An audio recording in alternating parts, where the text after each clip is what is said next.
이어지는 말씀은 예레미야 8장 18절에서 9장 6절까지 말씀입니다. 8장 18절에서 9장 6절까지 말씀 한 절씩 교독합니다. 슬프다 나의 근심이여, 어떻게 위로를 받을 수 있을까? 내 마음이 병들었도다.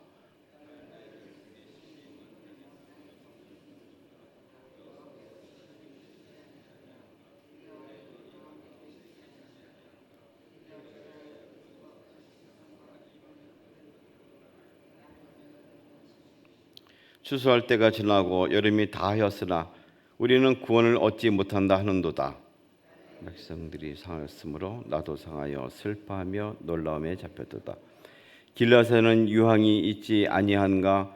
그곳에는 의사가 있지 아니한가? 딸 내 백성이 치료를 받지 못하면 어찌 됨인고? 어찌하면 내 머리는 물이 되고 내 눈은 눈물 근원이 되고 죽임을 당한 딸 내 백성을 위하여 주야로 울리로다. 내가 광야에서 나그네가 머무를 곳을 얻는다면 내 백성을 떠나가리니 그들은 다 간음하는 자요 반역한 자의 무리가 되미로다. 여호와의 말씀이니라. 그들이 활을 당긴 같이 그들의 혀를 놀려 거짓을 말하며 그들이 이 땅에서 강성하나 진실하지 아니하고 악에서 악으로 진행하며 또 나를 알지 못하느니라. 너희는 각기 이웃을 조심하며 어떤 형제든지 믿지 말라. 형제마다 완전히 속이며 이웃마다 다니며 비방함이라. 그들은 각기 이웃을 속이며 진실을 말하지 아니하며 그들의 혀로 거짓말하기를 가르치며 악을 행하기에 지치거늘 같이합니다. 내가 사는 곳이 속이는 일 가운데 있도다.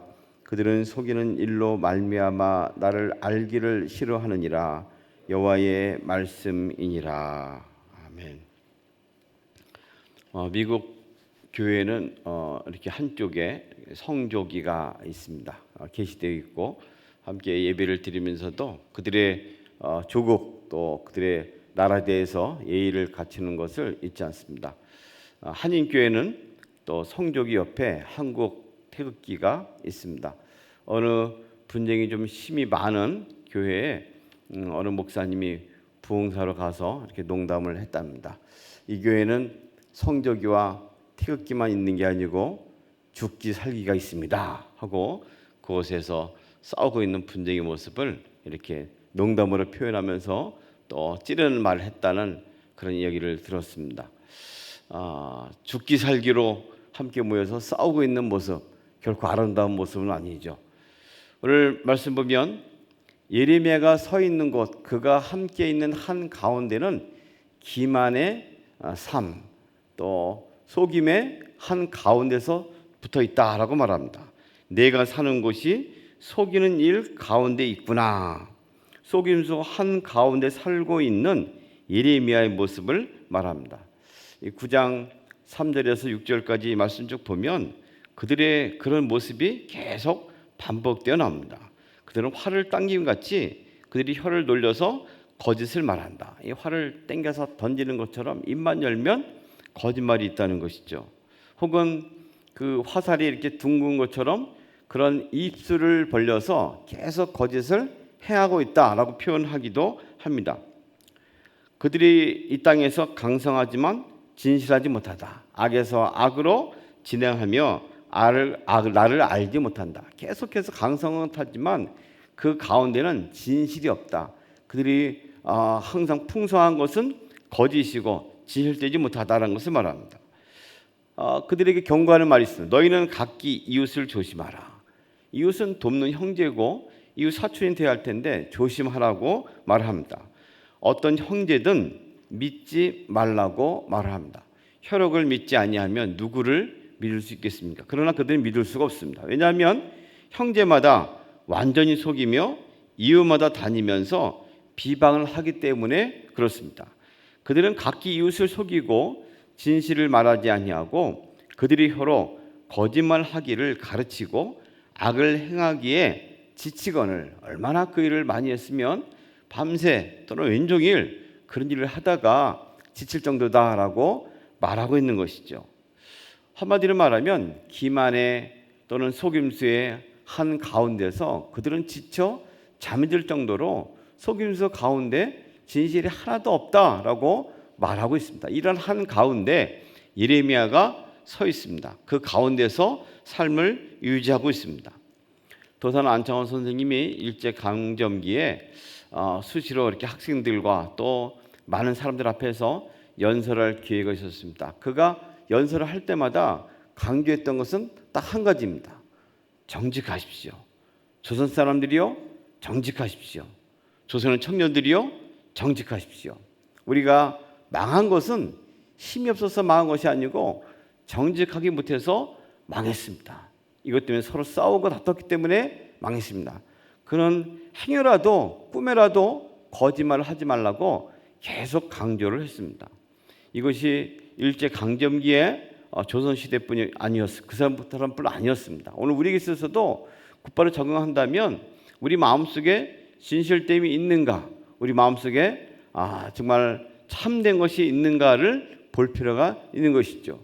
예레미야 시대에 팽배했던 이런 죄악과 흐름들은 오늘 시대를 막론하고 계속 우리를 괴롭히고 빠지게 하는 유혹에 물들게 하고 있습니다. 형제와 형제가 또 친척과 친척이 또 혈육이 하나의 대척점에 서 있습니다. 서로가 서로를 없애고 또 무시하고 이렇게 깔봐야지만 먹고 사는 생존 시대에 놓여 있는 것이죠. 형제가 형제를 사랑하지 아니하고 믿지 아니하면 누구를 믿을 수 있겠습니까?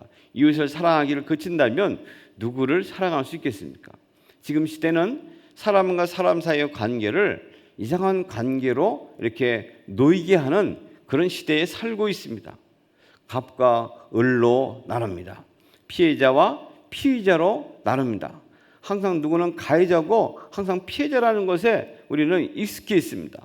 사람을 사람으로 보려 하지 않고 그것을 늘 나누는 그런 이상한 못된 습속 가운데 또는 그런 행습이 우리 가운데 팽배한 것을 볼 수 있습니다. 그들의 중심을 보면 하나님을 알려고 하지 않습니다. 하나님을 모르기 때문에 고난을 고난으로 인정하지 못합니다. 하나님의 뜻 대신에 자기의 생존을 수단으로 삼고 있습니다. 때문에 하나님을 찾기보다는 원망을 합니다. 그들은 말합니다. 이제 주님은 하나님의 거처가 있는 시온을 떠났단 말인가? 시온에는 진짜 왕이 없단 말인가? 하나님을 모르기 때문에 그들의 고난을 깨닫지 못하는 것이죠. 하나님이 떠나버렸는가 하고 하나님이 돌아오라는 말이 아니고 그 삶 가운데서 그들은 한탄하면서 울며 부르짖고 있습니다. 그들은 또 말합니다. 여름철이 지나고 곡식 거둘 때가 되었는데도 우리는 아직 구원받지 못했다. 그 전에 해야 할 일이 있다면 회개하고 돌아오는 일이었을 것입니다. 그러나 그들은 그 이전에 자기들의 행위와 죄에 대해서는 회개할 줄 모르고 때가 되었는데도 불구하고 왜 하나님이 구원하지 않는가 하고 하나님에 대한 원망으로 가득 차 있다는 것이죠. 하나님은 그런 그들을 향해서 그 원인이 무엇인지를 분명히 말씀합니다.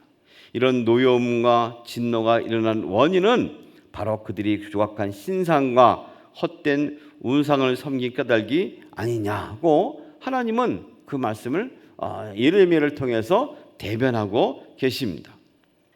오늘 우리 교회라는 것이 무엇일까요? 우리는 피 한 방울 섞이지 아니한 이웃들이 우리 형제가 되고 혈육이 되고 예수 그리스도의 한 식구가 되었다라는 것을 믿음으로 고백합니다. 서로를 믿고 사랑하기를 다짐합니다.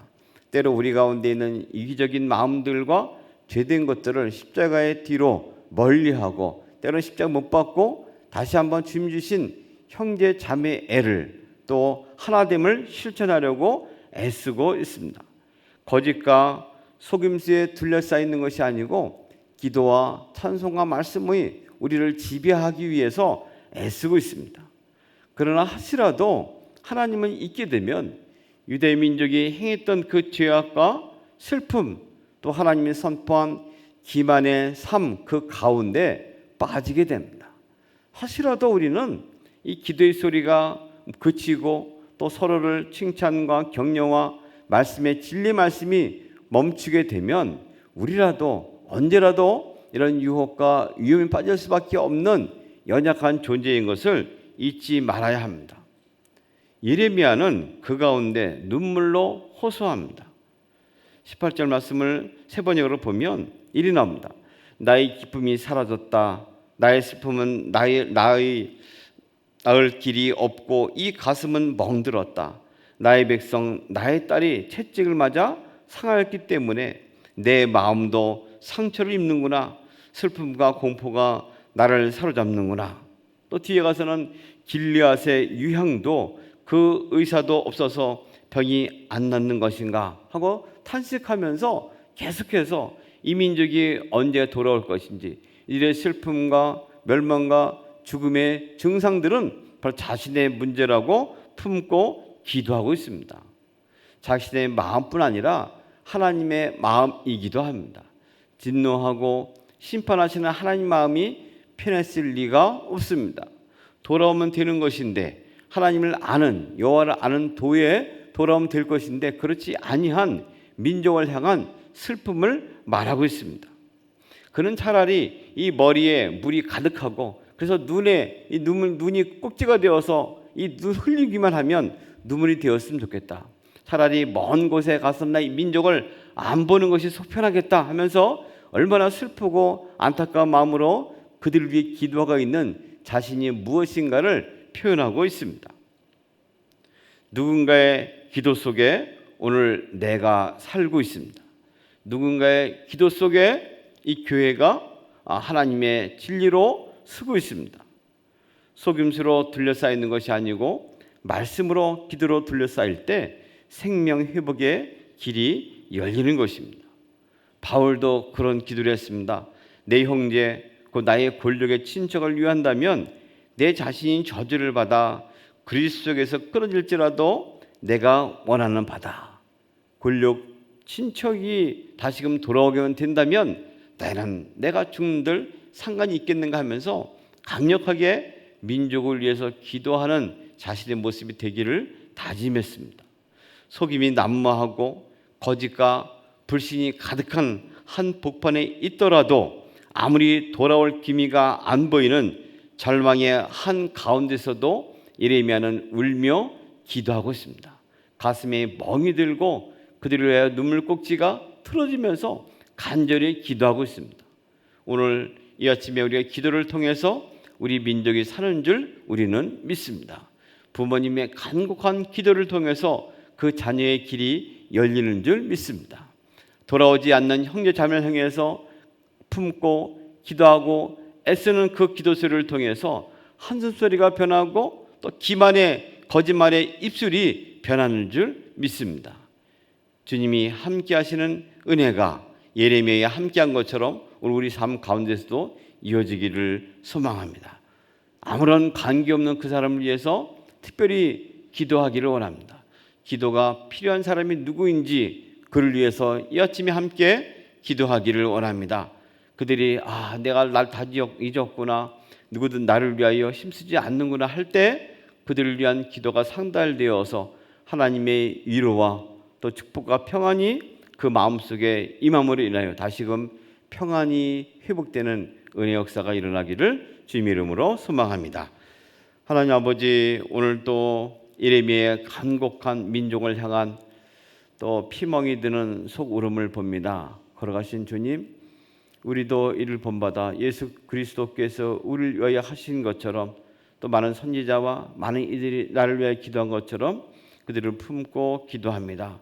아버지, 기도의 소리가 그치지 않는 저희가 되게 하시고 우리의 삶이 되게 하셔서 우리의 삶 한가운데 기만과 속임의 가운데가 아니고 찬양과 기도와 말씀의 진리가 흘러넘치게 하여 주시옵소서. 오늘도 그 음성이 이어지는 복된 하루가 되도록 힘을 더하시고 소망을 베풀어 주시옵소서. 예수님의 이름으로 기도합니다.